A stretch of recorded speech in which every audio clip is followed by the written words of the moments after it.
மேட்டுக்குப்பத்தில் வள்ளலார் தங்கியிருந்த காலத்தில் வள்ளலாரின் சொற்பொழிவுகளை கேட்க பல அன்பர்கள் வருவார்கள். கடலூர் மஞ்சக்குப்பம் தாசில்தார் வெங்கடசுப்ப ஐயர் என்பவர் வள்ளலார் பேச்சை கேட்க வருவார். அவர் மேட்டுக்குப்பம் வரும்போதெல்லாம் அவரது மாட்டு வண்டிக்கு முன்பு ஒரு மனிதன் கொம்பு ஊதிக்கொண்டு ஓடி வருவது அக்காலகட்டத்தில் வழக்கமாக இருந்துள்ளது.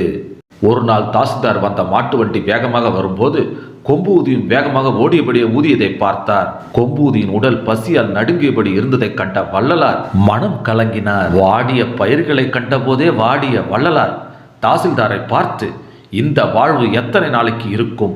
கொம்பு ஊதும் மனிதனை எந்த ஊருக்கு செல்கிறீர்களோ அவ்வூருக்கு முன்னமே அனுப்பி அப்பகுதியில் மட்டும் ஊதினால் போதாதா என கேட்டார். தாசில்தாரும் தனது தவறை உணர்ந்தார். வள்ளலாரின் வார்த்தைகளுக்கு மதிப்பு கொடுத்து கொம்பு ஊதும் விதிமுறைகளையே மாற்றிக்கொண்டார். அன்றைய நாளில் வள்ளலார் தனது கரங்களால் கொம்பு ஊதும் மனிதனுக்கு உணவு பரிமாறிய பின்னரே மற்ற அனைவருக்கும் பசியார உணவு பரிமாறப்பட்டது.